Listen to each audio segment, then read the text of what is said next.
Jadi itu Bapak Ibu rahimakumullah, waktu untuk mengqadha puasa Ramadan itu cukup panjang, waktunya ada sekitar 11 bulan. Sebisa mungkin kalau tidak ada kesibukan disegerakan. Kemudian ini ibu-ibu kan hampir dipastikan punya hutang puasa Bapak Ibu ya. Oh, enggak ya? Oh, iya. Udah tua semua ternyata. Enggak sih. Udah menopause katanya. Udah gak haid lagi. Tapi masih ada katanya. Istrinya Mas Sasona itu mungkin masih gitu ya. Ada mungkin gitu. Puasa 2 bulan. Jadi itu Bapak Ibu. Kemudian yang berikutnya, qadha secara berturut-turut. Nah ini juga boleh ya. Boleh mengqadha puasa itu secara terpisah atau secara berurutan. Selonggarnya lah kira-kira gitu ya. Seenaknya gitu. Jangan kita punya hutang puasa 11 gitu. Ya tiap bulan 1 gitu. Gitu ya. Mana yang enak, yang longgar gitu. Atau misalkan Senin Kamis gitu. Atau mungkin tiap minggunya 1 aja gitu. Kan punya hutang puasa Ramadan 4 gitu. Kemudian dia berniat melunasi hutang puasanya tiap minggu 1, sebulan selesai itu. Jadi ringan ternyata. Artinya dalam mengqadha puasa Ramadan itu keringanan pertama tidak harus bersegera. Keringanan yang kedua tidak harus berurutan. Boleh secara terpisah. Karena memang Qurannya sendiri gitu menyebutkan seperti itu, tidak memutlakkan mengqadha puasa itu harus berurutan.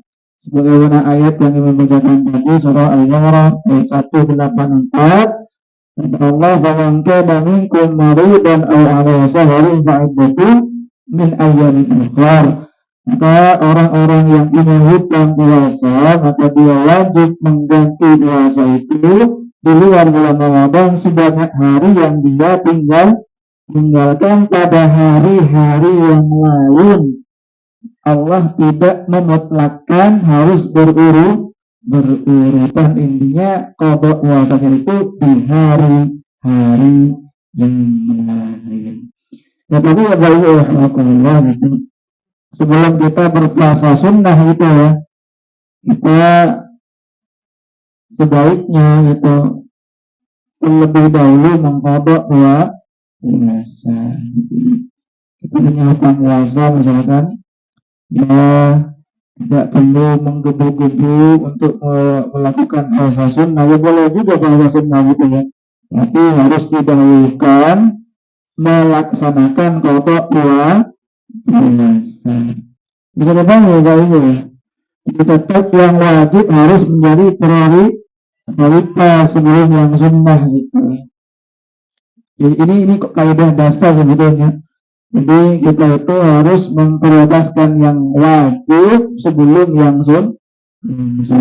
Itu kaidah dasar dalam prioritas sebetulnya. Nah, contoh Syawal saat yang itu. Nanti lunasi dulu hutangnya, baru kemudian puasa sunnah di bulan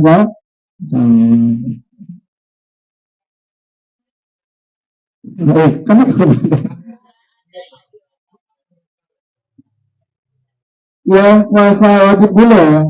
Karena kan begini ya, bagikan kata Nabi itu, man shoma Ramadan Umat sitta min Syawal kana kasiyamid dahr.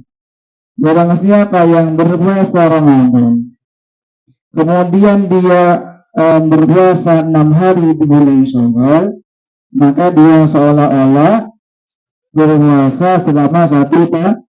Ingat loh, Nabi mengatakan barang siapa yang berpuasa Ramadan dulu baru 6 hari di bulan Syawal, hutang puasa Ramadannya belum didonasi, tiba-tiba kemudian berpuasa sunnah di bulan Syawal. Ya, tapi nggak ada juga, nggak salah juga. Jadi ingat Nabi menyebutkan masa Ramadan barang siapa yang berpuasa Ramadannya dulu gitu. Kemudian diikuti dengan menawi di bulan saya kalau kebetulan dia punya hutang bulan puasa di bulan Ramadannya dia lunasi dulu. Setelah itu kemudian melakukan puasa sunnah di bulan walaupun Bapak termasuk ada dan walaupun ini masih ada perbedaan pendapat Bapak ini para ulama gitu. Ada yang menyebutkan itu qada puasa boleh digandeng dengan puasa sunnah, tapi kalau maaf gitu ya, karena itu pribadi lebih baik dipisah ya, dipisah gitu. Jadi qada Ramadan ya qada Ramadan, puasa sunnah ya puasa sunnah. Artinya sebelum dia melaksanakan 6 hari puasa sunnah di bulan Syawal, dia terlebih dahulu melunasi hutang. Perkara pahalanya double-double itu urusan Allah. Jadi itu bagi rahmatullah pokok puasa Ramadan sak langgurnya berturut-turut ya Allah terpisah-pisah juga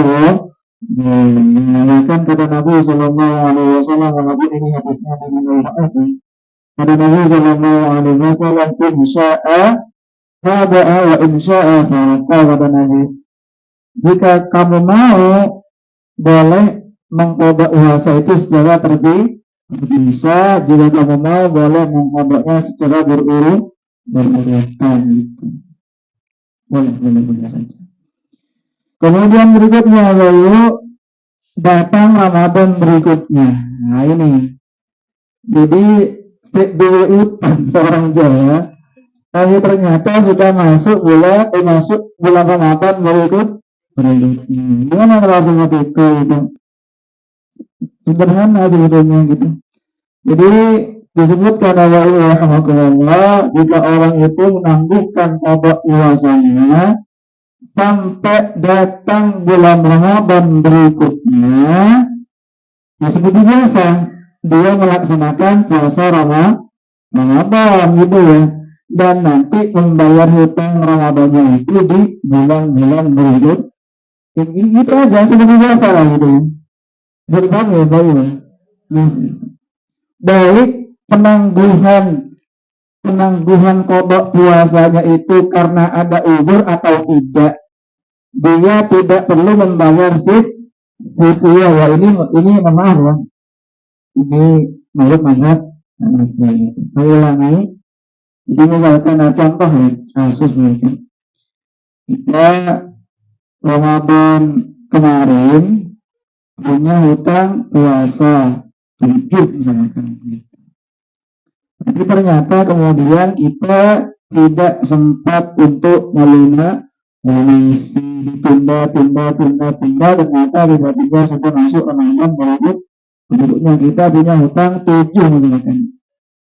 Maka orang ini tetap berpuasa Ramadan ya seperti biasa. Nah hutang puasa yang 7 tadi ya tetap nanti dilunasi di bulan Syawal berikutnya seperti biasa tanpa perlu membayar fidyah menurut mazhab Hanafi dan ini yang dipilih oleh Sayyid Sabiq dalam kitabnya Fiqh Sunnah ya. Tetapi kalau kita lihat di beberapa pendapat ulama kalau dia menangguhkan puasanya bukan karena uzur maka selain dia mengqada puasa dia harus memberi makan fakir miskin contoh ya ibu ya. Ini kalau kita lihat pendapatnya jumhur ulama misalkan kita Ramadan kemarin punya hutang puasa 7 hari ternyata kita tunda-tunda untuk mengqada puasa padahal kita sehat, padahal kita tidak sedang perjalanan, sehat gitu ya, tidak ada halangan. Ditunda sampai datang Ramadan berikutnya. Maka menurut jumhur ulama, orang yang seperti ini, orang yang menunda mengqadha puasa karena tidak ada halangan, selain dia harus mengqadha puasanya di bulan berikutnya, dia juga harus membayar fidyah, memberi makan kepada orang miskin setiap hari sejumlah puasa yang ditinggalkan. Dan sebetulnya kedua pendapat ini sama-sama ringan. Fidyah itu enteng, fidyah itu ringan. Berapa kira fidyah? Jadi fidyahnya itu hanya sekedar memberi makan. Ini memberi satu porsi makan kepada orang fakir miskin. Seporsi lah itu ya. Kalau dihitung dulu dengan kalau dikonversi ke beras katanya sekitar 0,7 on berapa ini? Berapa? Ya gitu, nggak sampai sekilo lah gitu. Jadi betul nggak satu on? Pokoknya belum sampai satu di kilo. Jadi kan ringan ternyata kayak gini. Satu kali makan. Satu kali ya. Satu kali. Jadi satu harinya itu fidyahnya adalah satu kali makan. Kalau dikonversi menjadi makanan siap saji ya Pak Ibu ya. Kan seorang biasanya fidyahnya itu dikonversi menjadi makanan siap saji, atau sekarang juga ada yang menerima bentuk ada gitu. Di las sekarang lazis lembaga amil zakat gitu ya.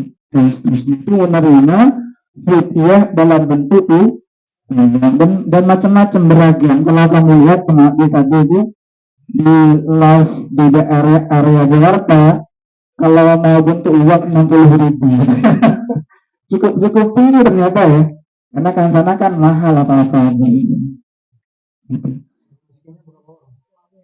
satu. Kalau di menit tanggal 15.000 dapat ayam gitu. Intinya fidyah itu tidak berat tidak berat. Artinya kalau ada orang yang punya keluasan harta, keluasan rezeki, dan dia tidak sempat untuk mengqadha puasanya, dia punya hutang puasa, ternyata sudah masuk Ramadan berikutnya, dia tetap wajib mengqadha puasa, sembari juga memberikan makan.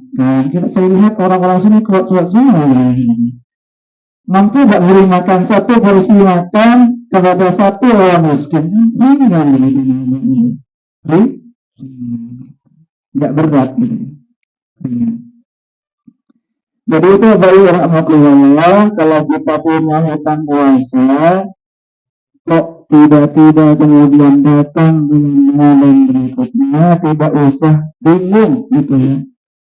Intinya dia tetap berpuasa di bulan Ramadan yang sudah datang itu, nanti di bulan Syawal berikutnya dia selain wajib mengqadha puasa, kemudian juga tidak ada masalah, baik juga kalau dia kemudian sambil membayar fidyah, memberi makan satu porsi kepada orang fakir miskin.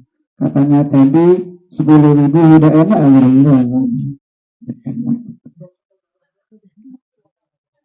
kalau beras sekarang 15.000 berarti sekitar 10.000 kan. Kalau 7 apa tadi 0,7 kilo kan sekitar 10.000, enggak mahal ternyata. Kalau Kebun Sabari itu enteng sekali ya. udah lumbung beras ya Kebun Sabari. Jadi itu baik rahmatullah. Kemudian berikutnya cara qadha puasa orang yang meninggal. Ini juga penting kita bahas gitu ya. Jadi kalau ada orang yang meninggal dunia, orang itu masih punya tanggungan hutang puasa, dan dia apa namanya dan dia sebelum kematiannya tidak mampu untuk melunasi puasanya, maka keluarganya tidak perlu mengqadha puasanya. Contoh, misalkan ada ibu-ibu punya hutang puasa Ramadan gitu, Ramadan ini katanya gitu ya. Kemudian pas takbiran meninggal, pas masuk tanggal 1 Syawal meninggal dunia, berarti apa orang ini? Orang ini belum sempat melunasi hutang puasanya.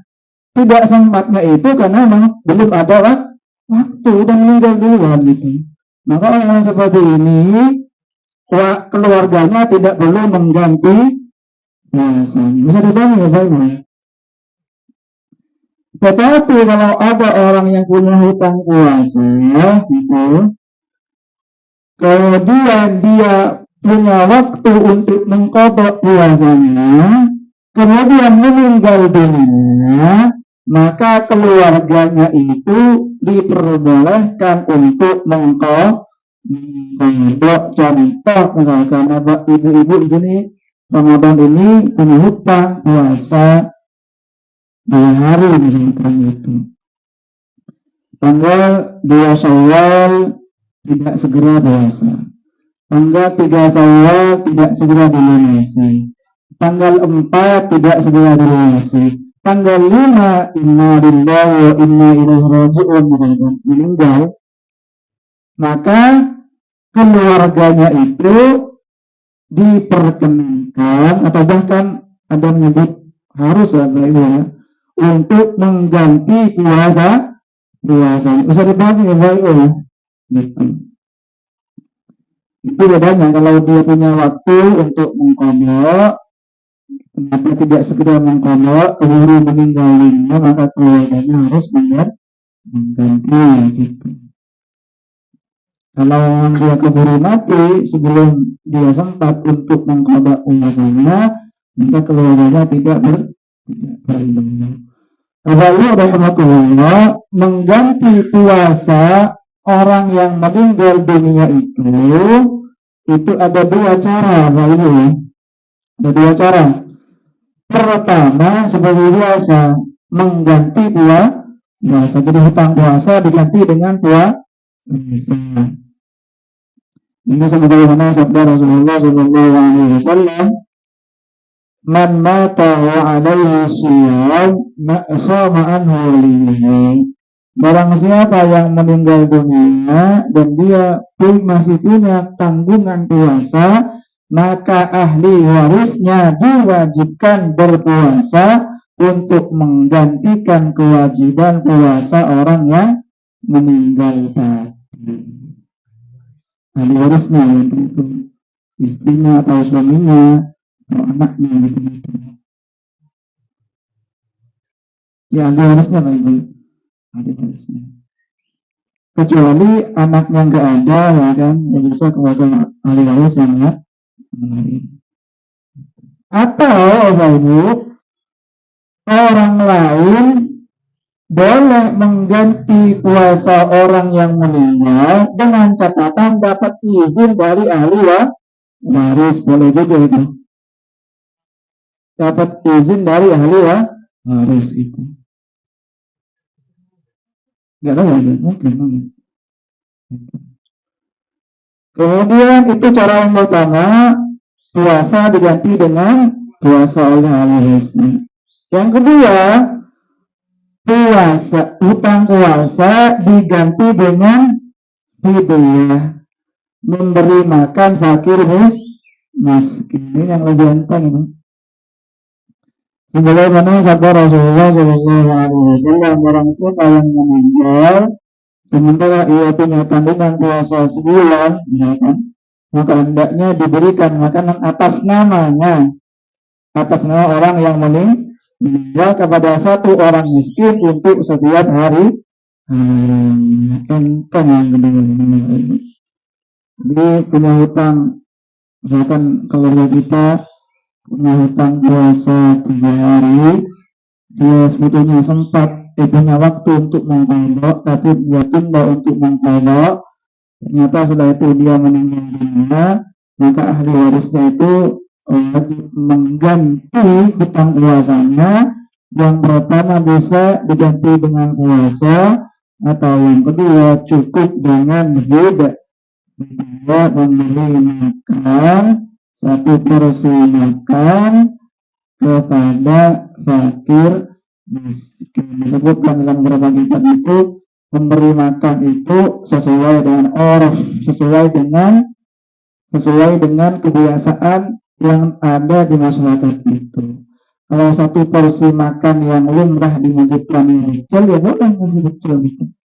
Tidak, yang fakir miskin tadi tidak perlu menuntut bakso gitu. Bakso aja bisa. Tidak bisa. Enggak lah, kalau kecil enggak mau semua gitu. Enggak gitu. Bakso bawahnya enggak bisa. Intinya sesuai dengan orang, sesuai dengan UMR ini kalau kasarannya gitu ya. Sesuai dengan lumrahnya yang ada di masyarakat ini. Jadi itu mungkin Bapak Ibu alhamdulillah yang bisa disampaikan, semoga bermanfaat dan dicatat amal ibadah dan beragam dari Allah Subhanahu wa taala. Pada intinya kalau ibu-ibu masih punya hutang puasa, masih ada waktu sekitar beberapa bulan hari untuk segera mengqadha melunasi hutang puasanya sebelum masuk Ramadan berikutnya. Jadi itu Bapak kami tutup dengan salam. Assalamualaikum warahmatullahi wabarakatuh.